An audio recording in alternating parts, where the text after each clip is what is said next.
Welcome back to Coffee and Tea with Carrie Vee. I'm Carrie Vee, your biggest fan, the person who will believe in you before you can even believe in yourself. We are talking all things leadership, communication, and life. And joining us today is Mary McMonagle. And she has a company called True Vibe Wellness, and she is going to talk to us about True Vibe Wellness. We cannot wait to hear from you, Mary. Thank you so much for hanging out with us today. Oh my gosh, thank you, Carrie, so much for having me. I'm really excited to be here and I love you and your energy and your platform and everything. So thank you. Oh, well, ditto. So we would like to hear about True Vibe Wellness. What does that mean? Why does it matter to us? Like, give us everything. Yeah. So true vibe, I say, is true vibe birth because I always say life isn't all good vibes. We see everywhere we go. If you're in the unique coffee shop, on a little pillow it says good vibes everywhere. And so I got to a place in my life where I was really trying to understand, well, who am I? And what makes me me? What makes me authentic? And I was in this place where I felt like I always had to be good vibes. I was on the outside, this happy, positive, bright being. And so it was really challenging for me I felt like I couldn't show or share anything other than I'm so happy, I'm so positive. Ah, And it was really causing me to avoid connecting with my emotions. And I was just storing them inside. And so, through getting into healing work and working with Reiki practitioners and coaches, this journey brought me into, well, life really isn't all good vibes, but when you can ride the highs, ride the lows, and connect to who you truly are on a vibrational level, you can really endure anything that is thrown at you. So I'm a big believer in stepping into your true vibration, which is really your authentic self, and showing up authentically, whether you are in a low vibe or whether you're in a high vibe, you are being yourself. that is beautiful. So this whole culture of toxic positivity rubs you the wrong way, doesn't it? It does because I, I'm gonna just own this. I am against mantras because, and I say I'm gonna own this because they are helpful, but when you're at a certain position in your life and when you're doing them a certain way, which I'll be happy to share, Yes. but because I was, oh my God, people perceive me as this light, and I felt I needed to always be that light, and I avoided all these emotions and I shoved them down, which there's so much beauty in connecting with our low vibe emotions, which I call them the anger, the sadness, the grief. And when you actually get to the root and you're not just trying to plant flowers where the soil hasn't been weeded, which is just saying mantras, let's just plant flowers in the soil that hasn't been weeded. Weeding is when you get to the root and you really allow yourself to feel even those unpleasant emotions. Yeah, wow. I love that picture that you just painted for us of trying to plant those seeds where the soil has not been cultivated. And Mm. anybody who's done gardening knows that if you don't cultivate the soil first, nothing's going to grow or it's not going to grow well. Yes. Yes. Yeah, because you could be putting, and I'm not really a gardener, but this metaphor is coming through for someone, Carrie, where if you put a certain flower that is maybe needs full sun and you don't get sun in that spot, then it's not going to be the right spot to grow. So with that being said, I feel called to say, when as you're stepping into your true authentic self, it's so important to be mindful of the people that you're around, the places that you're putting yourself in, because maybe you are trying to express some of your emotions in the lower vibe ones, and you're getting back, oh, well, you're too much, or you're too emotional, you're too this, you're too that. And or the opposite, maybe you're really excited and you want to share all your energy and all your light, and you're around some what I call the energy vampires who are just draining you. Yes. So it's super important to be mindful of that soil for sure. Yeah, and I have a very good friend who lost her father just recently on Christmas Mm, Day, and she was trying to show up very, very much how did she word it? Her normal self. And I said, Ugh. but you're not your normal self right now. You had a traumatic event and feel those feelings. How do you work? What would you say to someone in that situation? Oh, that's so near and dear to my heart right now. So, at the time Carrie and I are recording this, actually my dad's birthday was last week, and this was my first birthday without him. He passed, Oh, which is Mary. coming up on a year, in a few weeks. And thank you. So this is near and dear to my heart because this is something I'm navigating right now, because I have had to, and these are the tips that I'm going to share, Carrie, which is I've had to step deeper into owning my authenticity, which is communicating. Hey, the day of his birthday, as it was approaching, I had a full schedule, and I was starting to get anxious because I was feeling the emotions, and I said, I can't do this. I actually need to take this day off and just rest and just be. I listened to your recent podcast about the power of doing nothing or the power of resting, and that's, I gave myself permission. So I had to communicate with some clients, with some other things that I had going on, and saying, hey, listen, I am not going to be able to show up at my highest capacity. And for me, that used to be really challenging, where now, because I would just persevere and push through things, where now I've gotten to such, and this will go into my second tip, Carrie, which is I've gotten to such a grounded place and with my emotions and with myself, where understanding and giving myself what I need. So I'll finish off with that. Um, Tip to answer your question is check in and ask yourself, what do I need in this moment? Because I checked in and I said, actually, I don't need to have a full scheduled day. I thought at first it would be good to keep myself busy.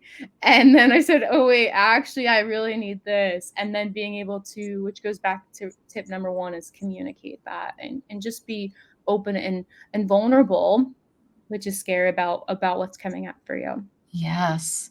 I love that you pointed all of that out. I see too many people who try to act as if everything is okay Yeah. when things are obviously not okay.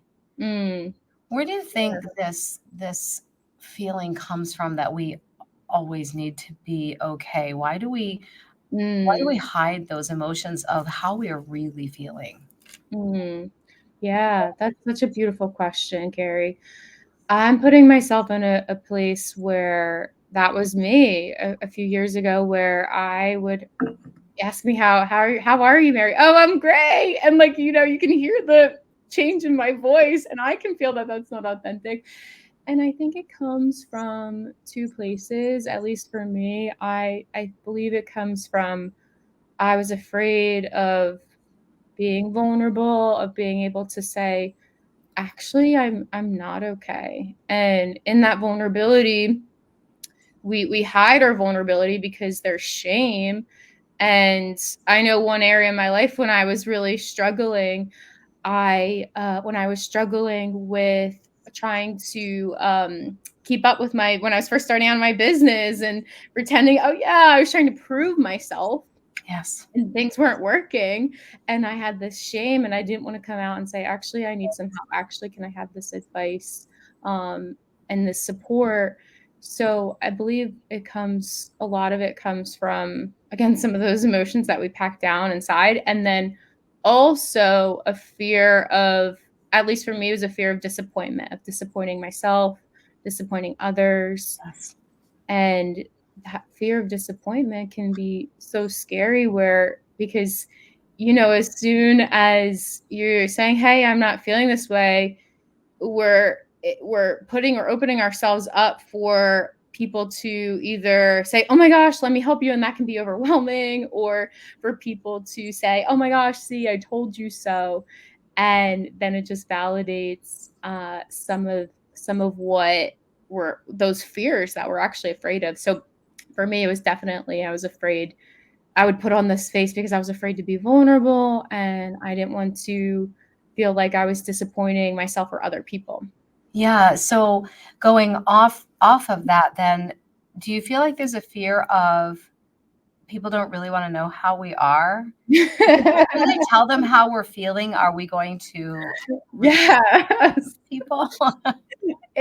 I'm laughing because I was thinking about this just last week, and someone was like quickly walking by me and they're like, "Hey, how are you?" And it's like we're so conditioned to, and I'm on the East Coast, which, you know, Yes. that's our norm. We're go, go, go. And it's like I was thinking like, oh, what would be possible, Carrie, if we all just stopped and took a minute to actually say, "Oh, I'm good because I woke," and, you know, insert why. And this is the thing I want to get back to with eventually with mantras is when you have train your brain to focus on the why, not like, "Oh, I'm good."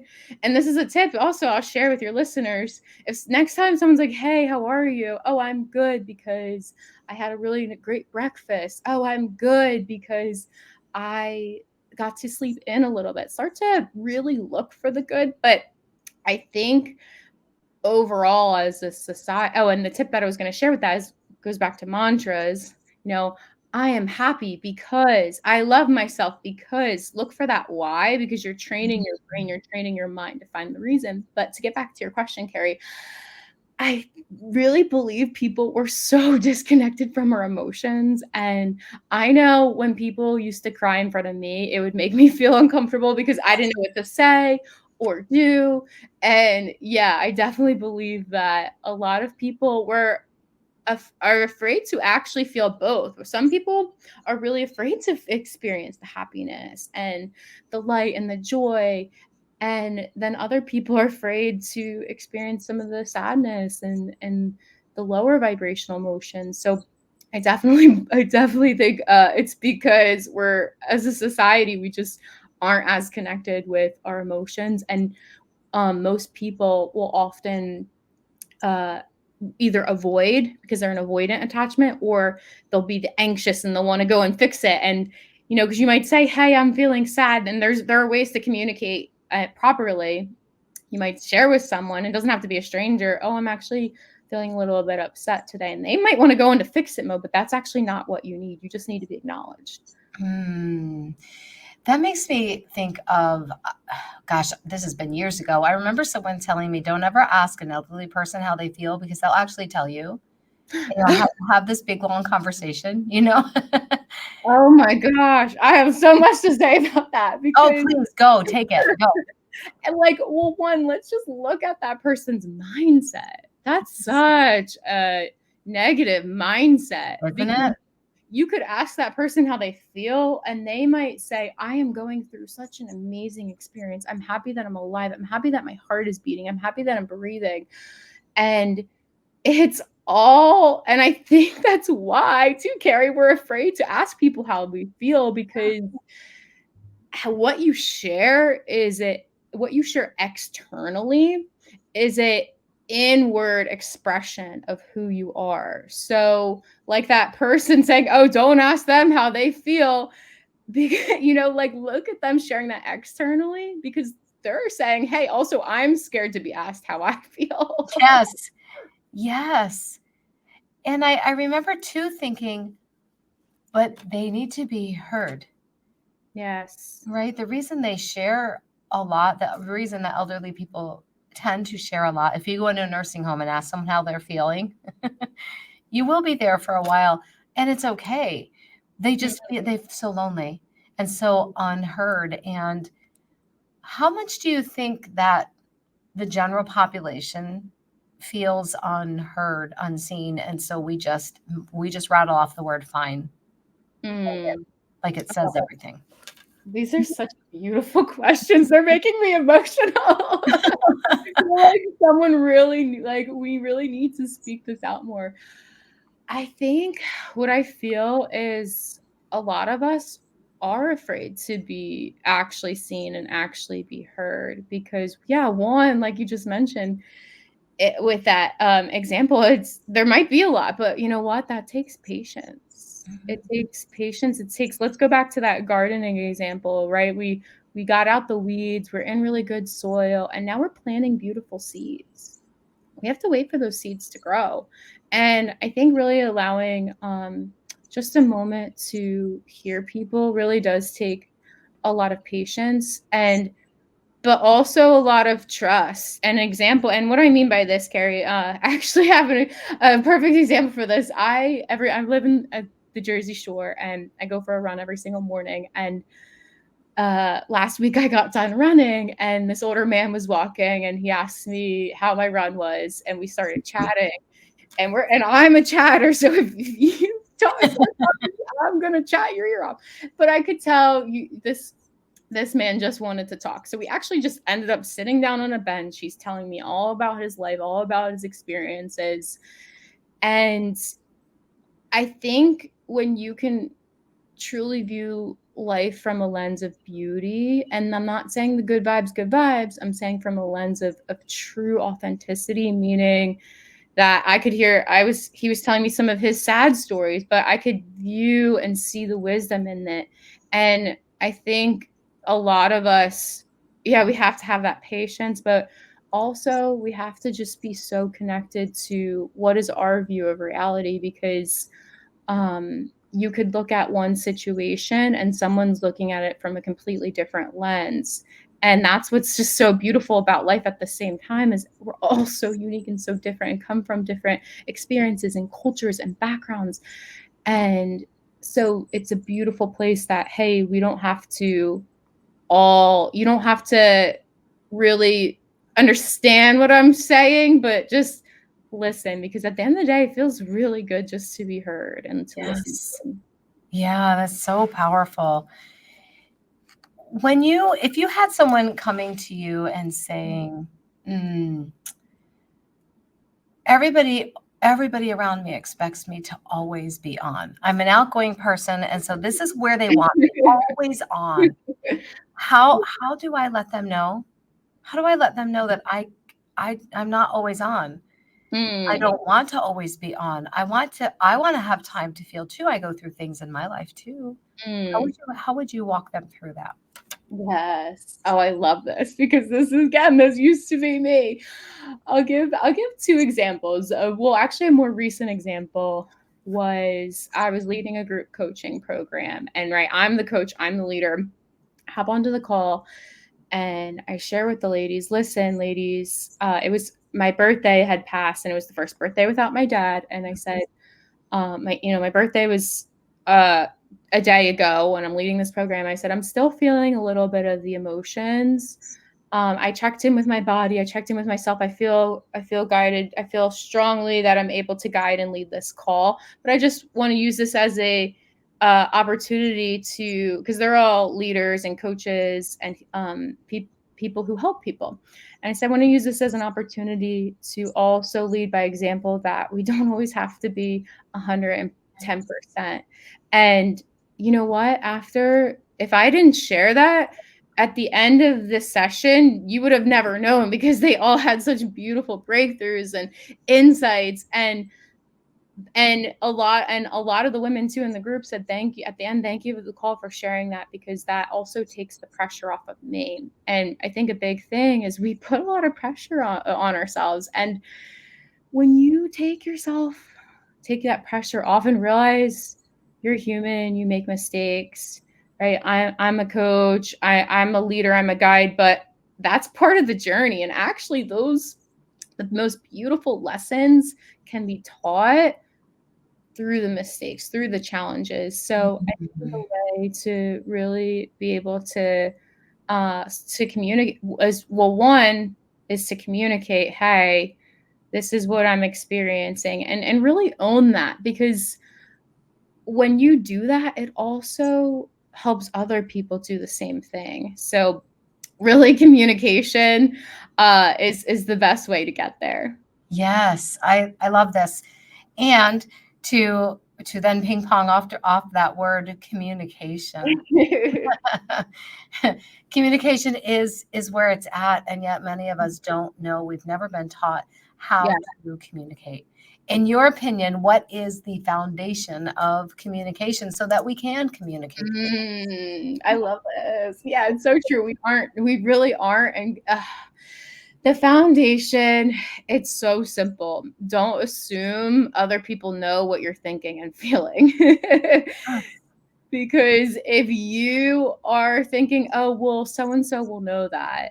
And, let's say we'll use an example of your partner.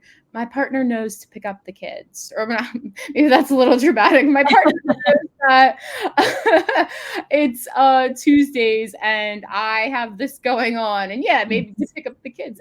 But you can't always assume things, and it's important to ask, or just share and express. And so if you are feeling sad and run down, and you're thinking, well, my partner or my family or my friends, they should know that, I'm going through this, and I am sad.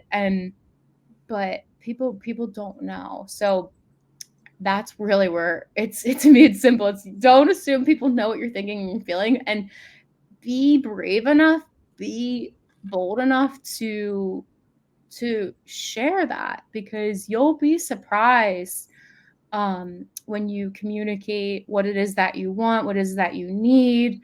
And asking for what you want is a really beautiful practice. Yes, it is. And one that, again, one that we're not taught. And we're also maybe taught just the opposite, that asking for what we want makes us selfish, which Yeah. is such faulty thinking. Let's hear your take on that. Oh yeah.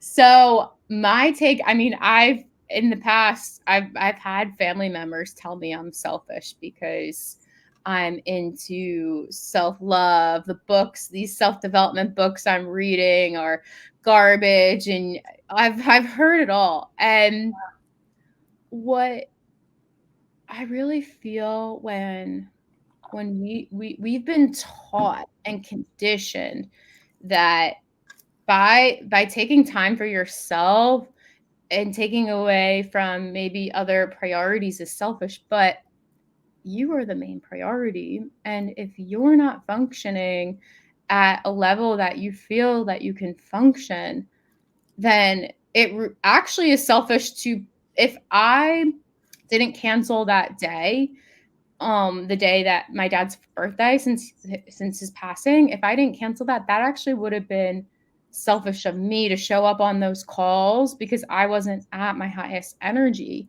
Yes.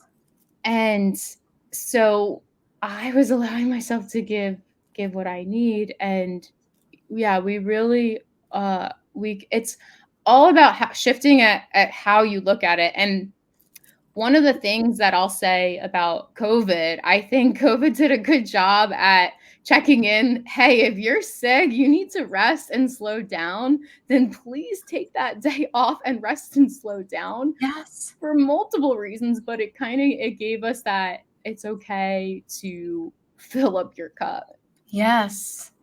Yes. I was just telling my husband, I hosted a women's event, co-hosted a women's event this past weekend, and then drove home from the event early Sunday morning because our daughter had her baby shower on Sunday, which we were involved in as well. And so by the time Sunday night came, I was just like a zombie.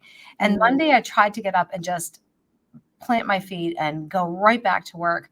And I realized around noon that I really just needed to take the day and relax as much as I could. There were a few things I couldn't reschedule, but I did not try to add anything else because I needed to take the time to fill back up because I had given everything that I had over the weekend. And I don't think most people give themselves that time to refill Yeah. and to take care of themselves. And we cannot love other people if we don't first love ourselves. We can't take care of other people if we don't first take care of ourselves. So I'm so glad you brought that message out. We need to know what it is we want, and it's okay to want what we want. We're created with these wants, so we should admit them. Maybe. Yeah. Yes. And it's all about giving to yourself, because if someone listening to this and you're a giver, you love to give, and share your love. And it can be challenging for yourself to give that to yourself or allow others to take care of you. But imagine the amount of love that you're able to give now. Imagine how much that'll expand when you actually allow yourself to receive, and you give to yourself and you receive more love, and then you're able to give so much more than you thought you even could. And it's not coming from a place where you're giving and then you're going to burn out, because you're starting to incorporate rest and understand the importance of balancing all of that. Yes. Yes, it's so so beautiful. And I can't believe we've had 25 minutes pass already. This has been such a great conversation. And So there's so many more things I would love to talk about. So we'll just have to do part two. yeah, I love part twos. I do too. I do too. And I love your insight. I love that as a young woman that you are tapping into these things and giving your knowledge out and serving others, because at your age, I didn't know any of this. I just thought I was supposed to give and give and give and give. And then I found myself completely burned out. And which is when I found my way and Mm, realized it was okay to love myself and take mhm. that bubble bath if I wanted to and sit with tea and just meditate. But I didn't Right. have to jump up from the couch every time someone walked in a room because I had to look busy. Get So, that. don't be sitting around. I mean, my grandmother found me one time sitting reading a book, and she said, "Well, if you have nothing else to do, I can get you something to do." And right, and she was coming from her training, but I never Mhm. forgot that, and it stuck in my brain Mhm. like, "Oh, reading a book is you don't do that. You Mm, don't sit and read a book. That's not a good use of your time. It's actually an excellent use of your time." yeah. So, yeah. So, okay. So tell us your version of your Pow Pow shoes. Oh, my version of my Pow Pow shoes. So I say this all the time. And so I'm a heels. I love heels. And I say the higher the heel, the higher the confidence. I love it. But it's also because when I'm in my heels, I actually more am in more of my feminine energy, my feminine power, because Mhm, I'm walking slower, because mhm, if I walk at my normal speed, I'm gonna fall, okay? mhm, mhm. So my Pat Paw shoes are my heels that allow me to move slower, move with grace, to be seen, and I say the higher the heel, the higher confidence, because the higher the heel, the higher you are, the more you're able to stand out. So my Pow Pow shoes are allowing myself to be seen, to move with grace, to move slow, and to stand out. I love that answer. I never thought about the fact that heels make you slow down. Yes. I mean, I always took that as a bad thing. Like the heels came off, Mhm. the sneakers came on, so I could zip somewhere. And oh, you've given me a lot to think about. This Ooh. this is awesome.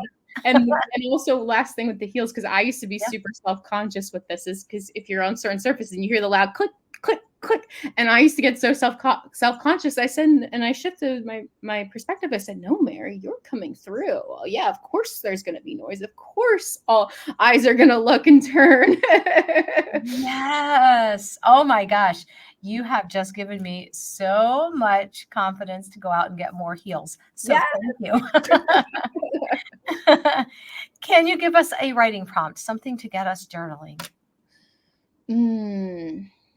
I feel called to share. So one of another thing that I say is fake it until you make it is wrong, and I say be it until you become it. Mm. So writing down, who do you want to be? And maybe Carrie, you go buy those higher heels. Who are you going to be because you're in those higher heels? So think about who you will become and journal around that and being that person and not faking it, because if I'm going to wear the higher heels because it's going to make me feel confident and stand out, and I'm trying to fake that, you're going to see that because I'm going to be tripping and falling all over. So Yes. be it until you become it is what I feel called to share, to journal around. Oh, again, absolutely love that. Thank I may borrow that. I will always give you the credit for it. you. Take it away. Yeah. Throw it away. Oh, I will give you the credit, but it just one of the keynotes that I teach is the be attitudes, becoming Mm. attitudes of being resilient. Oh.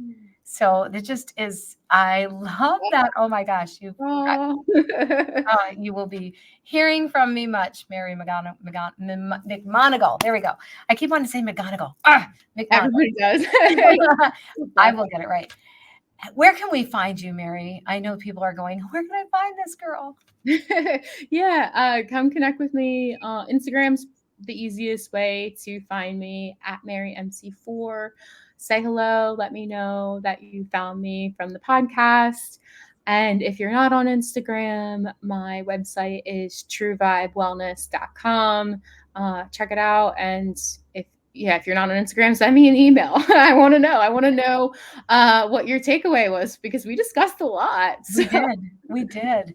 And I will link all of those in the show notes. So if you're listening or watching, run down to the show notes, just click on those links where you can find Mary, connect, let her know your feedback, let her know what you're journaling about becoming, and let her know what heels you just bought too.